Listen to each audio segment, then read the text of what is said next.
Bread for Ed. Feed those kids.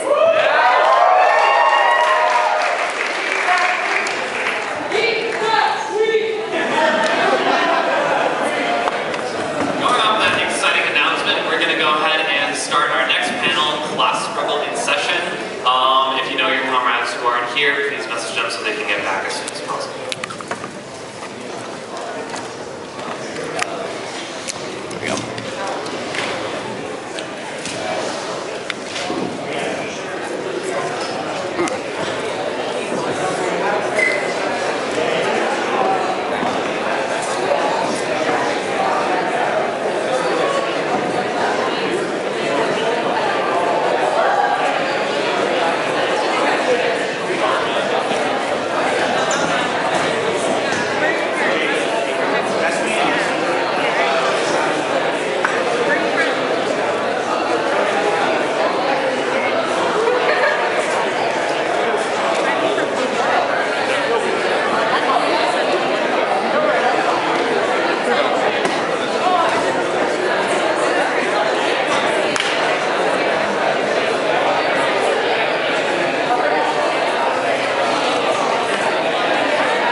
That the class which rules economically at the same time rules ideologically. We see this every day in the way that schools, the media, the army, and other institutions reproduce the dominant economic most of us are students. So I'll focus on how the reproduction of capitalism takes place in schools and universities. And I'll do that so that we may see how the chains of capitalism extend through our lives and how capitalists shackle us through much more than just the economy. So let's begin this journey down this rabbit hole with one simple question. Who produces the worker if the worker produces the wealth in society? Life under capitalism comes at me fast. So fast, in fact, that it's easy to forget that we're not born as workers. Between the womb and the workplace, there is a complex network of social processes and human relations that just somehow culminate in a 9-to-5 society. And it's not by coincidence. We all know that it is labor that keeps the lights on and the water running. And that it is the task of the family, the media, and most importantly the schools to ensure that workers not only know the techniques of production, but also the rules and behaviors to be expected at every post in the division of labor. This is precisely why industrial and post-industrial capitalism returns a fraction of the value it extracts from workers in the form of wages. Wages that are then spent by workers on food, housing, healthcare, transportation, childcare, education, pretty much everything that the worker needs to ensure that she can present herself at the factory the next day. As Karl Marx said in Capital, no society can go on producing. In other words, no society can reproduce unless it constantly reconverts a part of its own product into means of production. That's a little bit, like, whatever. And being that the process of production is also the process of consumption of labor power, a worker's labor must itself be reproduced for the sake of capitalism. Again, to quote Capital Volume 1, it's the last time I'll quote Capital. Sorry, I swear. This incessant reproduction, this perpetuation of the worker, is the absolute necessary condition for capitalist production. So here we have it. The economic base of society gives direction to the political and social forces that shape our daily lives. Because its failure to do so, the failure of the capitalist class to give its ideas the form of universality is, in the words of Karl Marx, not from Capital, a signal of its failure to achieve its hegemony. According to Gramsci, in the liberal democracies of the West, like the United States, hegemony is exercised through coercion more so than force. Why? Because a delicate balance of intimidation, regimentation, and conditioning allows capitalism to mask its true nature. We've all seen how the direct use of repressive force by the state, which is particularly brutal on black and brown people, opens the possibility of rebellion. I hope everybody's now saying to themselves, okay, sirs, we know how the reproduction of economic relations is a social and political process, and that this reproduction confers the capitalist class with hegemony over society. We see the different links in the chain and how they're connected to one another, and now we want to know how to break them. Didn't you say something about the openings in this chain and how they help develop mass revolutionary consciousness? Yeah, I did all that. In 1990, Marxist sociologist Rolf Millevent said, hegemony is not something that can ever be taken to be finally and irreversibly won. The struggle for hegemony is constant and never-ending. A dominant hegemonic force can quickly lose social and political ground if its internal contradictions give rise to institutional crises. This happens when a hegemonic message of democracy, justice, and equality sharply contradicts the reality of oppression, injustice, and inequality lived by the population, which produces frustration, alienation, and pressure from below for the resolution of grievances. Unless socialists are engaging in hegemonic struggles to uphold socialist solutions to these grievances, fascist elements will continue to seize the mantle of populism and gain ground by advancing inflammatory narratives of institutional crises. We've seen this happen. There is no greater miscalculation than to assume that the tasks of our time have a necessary class or political character, that the people will unlearn the values they have interiorized and arrive at socialist consciousness when the time comes to strike or vote. But don't take my word for it. Just look at the role of the Jacobites in the French Revolution, the Russian Social Democratic Movement, how Mussolini came to power, and as Matt from the UK Labour Party will explain, how it developed in the largest strike in European history, a historical event for students and workers alike, France, May 1968. Cool. Yeah, Matt, want to take it away on a sheet or music scale?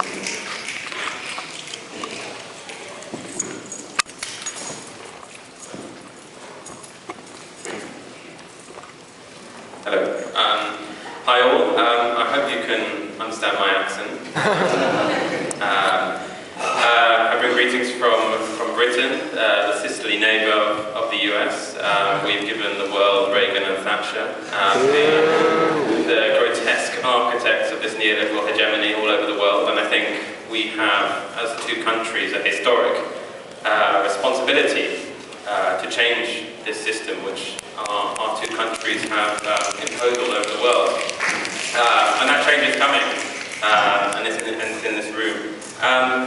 Just to say a little bit about May 68, France, just over the English Channel from the UK. It's the most famous general strike in history, detonated by mass student action. You'll have seen the scenes of students rioting in the streets, workers occupying their factories. It is one of Western Europe's last true revolutionary moments, coming together of students and workers as one. The flight of de Gaulle, this unparalleled leader of France, to Baden-Baden, unsure whether the army is still going to support him. And all this starts with a few individuals, few students who previously had thought themselves totally without power, without responsibility, but taking action, occupying their universities, occupying the Sorbonne, being repressed by the police, taking over the Odeon Theatre, and above the Odeon Theatre in the centre of Paris, they said, because Parliament has become a theatre, now the theatre must become a parliament. And in the Odeon Theatre, ordinary people, working class people, came to speak their minds. They called it the prise de parole, the taking of the floor. Ordinary people who've been frozen out of the political process finally found a voice. Their anger at class society found the means of expression. And after this, you had huge workplaces in struggle, occupied, and the ripples of it are still working through French society even today. And it's still, the spectre of New May 68 still hangs over the French ruling class. And it's the reason why French students still have almost free education, where they defended against things like even selection at universities, because they have this tradition of struggle.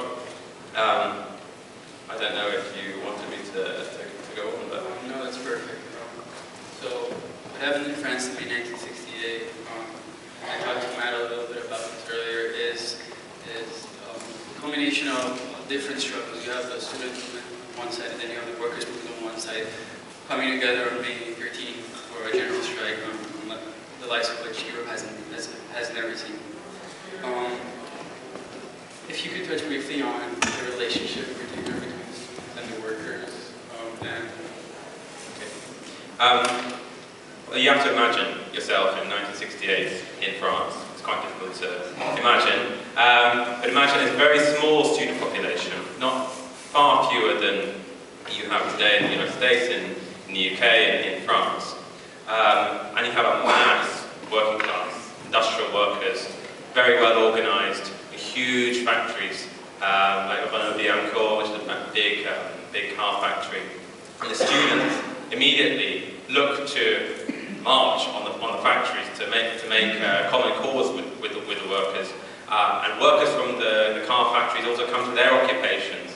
And the workers couldn't believe, young workers who have been frozen out of education, who couldn't even go to university because of the selection at the time, see for the first time all these students treating them like rock stars when they come into the theatre, telling them how to occupy their factories. We know how to occupy, we've done it in 1936, we've done it in 1946. The symbiosis of experiences between the workers and the student movement, each learning from another, understanding that both together can detonate their society, both together can make the revolution. That's what people believed at the time. Obviously that relationship came with massive contradictions. Often some students thought that they could make the revolution on their own. Others thought just putting situationist graffiti on the walls could change the world, like quick exclamation mark, or the imagination to power is another one. But I think the lesson the students took from that experience, this unprecedented experience, is that only through mass action between students and workers can you truly change the world, and only through the mass power of the working class coming together with the idealistic power of a spontaneous student body who have the time, who have the inclination, who have the inspiration to act, could really shape shape the world. And May 68 around the world acted as an example from the jungles of Vietnam to the Bekaa Valley in Lebanon, to the anti-colonial struggle in West Africa, to Chicago, the streets of Chicago, to the streets of London. May 68 was a symbol that even in one of the most powerful countries in the world, the government could fall through mass action by working class people who were frozen out of the political process. That's one of the models that we should be looking to today. That it's only through mass action that we can change the world. Nice. So yeah, so Matt, you're talking a little bit about the mass action stuff. I think one thing we should also do is maybe like parallel to SDS, kind of like see like the juxtaposition between the French students and American students. So as Matt said, can everyone hear me? Yeah. So as Matt said, many of these students actually believe that they could carry a revolution by themselves because it was the student movement that sort of chronologically came before the workers' movement. They believed that they were the catalysts of socialist revolution. I talked to Matt about this briefly, and I want to share with you a little bit of our conversation. Althusser, a French philosopher of the time, was highly critical of the student movement, and particularly of their belief that they were the ones who catalyzed not catalyzed, but that they were the determining force in the revolution. Some of his criticisms are valid, some are not, but overall what remains and what I think still is valuable, and especially for us today as socialist organizers, is knowing that although the student movement might chronologically come before the workers' movement, it's the workers and the workers only who have the power to change society. As students, we're in a position where we see the contradictions of capitalism manifested directly in the way our universities and schools are run. The myth of meritocracy is absolutely dead. There's no need for me to explain to you, everyone here, how it is so, but if you look, for example, at how public schools in this country and in Chile, where I come from, differ from private schools and universities, you will see that not only are these schools and universities reproducing the ideology of capitalism, but they are also reproducing the structural inequalities of capitalism. Poor students go to bad public schools, and wealthy students go to nice, well-staffed and well-equipped private schools. Because we're able to see these contradictions, and because we see the lies behind the myth of meritocracy and other myths of capitalism, we are in some ways more radical, than the olds. But that doesn't mean that we alone can change society. Maybe we come before because we see these contradictions and we inspire and we talk and we go to the streets and we take our campuses and we rally, we register voters, we do all these things to talk about the contradictions that we see. But that doesn't mean that we alone can change society.